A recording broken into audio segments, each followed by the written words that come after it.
किसान भाइयों, अगर आपने गेहूं की बुआई कर दी और आपकी जो गेहूं की फसल है काफ़ी कमज़ोर नज़र आ रही है, मतलब अभी आपकी 20-25 दिन या 30 दिन की फसल हुई है और काफ़ी कमज़ोर फसल है। कल्ले का विकास बिल्कुल भी नहीं हुआ है, पौधे में हल्का बहुत पीलापन भी नज़र आ रहा है, ग्रोथ नहीं हुई है, कल्ले नहीं आए हैं, मतलब सही ढंग से आपके पौधे जो चलना चाहिए उस हिसाब से चले नहीं हैं।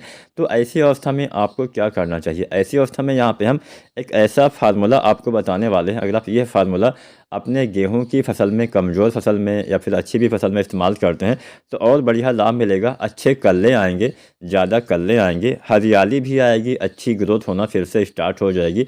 यहाँ पे हम 4-5 चीज़ें आपको बताने वाले हैं, तो पूरा वीडियो किसान साथियों ज़रूर देखिएगा और कोई भी सवाल या सुझाव हो नीचे कमेंट करिएगा। अब हमारी फसलें कमज़ोर क्यों हो जाती हैं? बहुत सारी वजह हो सकती है।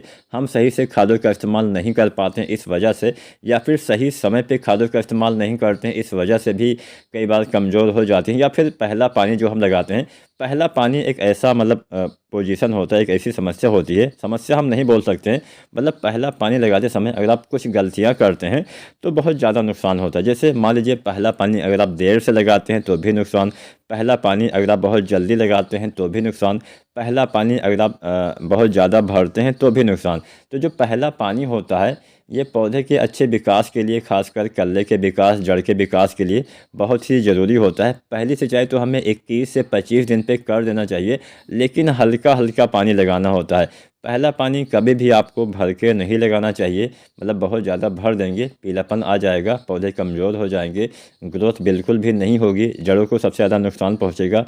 हरियाली तो आप भूल ही जाइए, एकदम पीली पीली आपकी फसलें हो जाती है। तो यहाँ पे कोई भी वजह हो, या फिर अगर आपने कभी भी मतलब बुआई के समय अगर आपने डीएपी के साथ कुछ अन्य खाद्य जिंक वगैरह मिला दिया, मतलब बहुत सारी ऐसी वजह हो सकती हैं जिसकी वजह से हमारी फसलें कमज़ोर रह जाती हैं। तो अगर आपकी फसल अभी 20 से 30 दिन के बीच की है और कमज़ोर है तो यह तरीका आप अपना सकते हैं। चलिए जानते हैं हम कौन सा तरीका अपनाएंगे। तो इसमें हमें 5 चीज़ों का इस्तेमाल करना है। एक एक चीज़ें आप कापी पेन उठा के नोट कर सकते हैं, या फिर ये वीडियो आप दोबारा से भी देख सकते हैं, आप सेव भी कर सकते हैं। तो पहली चीज़ आपको लेना है जिंक सल्फेट, जो आती है 33% वाली, लगभग 700 ग्राम या 750 ग्राम तक अधिकतम आप ले सकते हैं। तो 700 ग्राम हो गया आपका जिंक सल्फेट 33% वाला। दूसरा चीज़ आपको लेना है मैग्नीशियम सल्फेट। जो मैग्नीशियम सल्फेट आता है इसकी आपको लगभग 1 किलो मात्रा लेनी है, 1 किलो मैग्नीशियम सल्फेट हो गया। तीसरा चीज़ आपको लेना है फेरस सल्फेट। फेरस सल्फेट भी आपको जो बीज भंडार की दुकानें होती हैं, खाद की दुकानें होती हैं, वहाँ पे मिल जाएगा। बहुत ज़्यादा ये महंगे सामान नहीं हम बताने वाले हैं आपको, लगभग ये 200 रुपये या इससे कम भी खर्चा होने वाला है, और आप आसानी से अपने कल्ले हरे भरे कर सकते हैं, ज़्यादा कल्ले ले सकते हैं। तो फेरस सल्फेट आपको लेना है आधा किलो, यानी 500 ग्राम के आसपास। चौथी चीज़ आपको लेना है मैग्नीज सल्फेट। अब मैग्नीशियम सल्फेट और मैग्नीज सल्फेट अलग अलग होता है, इस बात का ध्यान रखिएगा। तो मैग्नीज सल्फेट जो आता है 250 ग्राम आपको इस्तेमाल करना है, यानी 250 ग्राम। पाँचवीं चीज़ आपको लेना है यूरिया।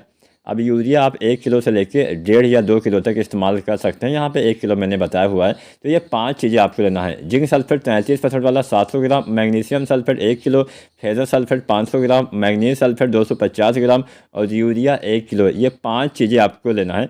कोशिश करिए, आप एक साथ भी घोल सकते हैं, लेकिन अलग अलग घोल बना के एक साथ डालेंगे तो और बेहतर रहेगा। आप इन सभी को एक बार में प्रयोग कर सकते हैं, कोई रिएक्शन नहीं होगा। तो ये 5 चीज़ें आपको 25 दिन, 30 दिन, 35 दिन, 40 दिन तक अगर आप इसका इस्तेमाल करते हैं, इतना अच्छा फ़ायदा मिलेगा। एक तो जिंक की पूर्ति होगी, मैग्नीशियम सल्फेट की पूर्ति होगी, फेरस सल्फेट, मैग्नीज सल्फेट और नाइट्रोजन की भी कुछ मात्रा में पूर्ति होगी, जिससे एक तो आपके पौधे में हरियाली आने वाली है, माइक्रोन्यूट्रिएंट्स इसमें 4-5 हो जाते हैं, जिससे आपके पौधे में कल्लों का विकास कई बार माइक्रोन्यूट्रिएंट्स की कमी की वजह से, यानी सूक्ष्म तत्वों की कमी की वजह से भी कई बार हमारे पौधे का विकास सही से नहीं हो पाता है।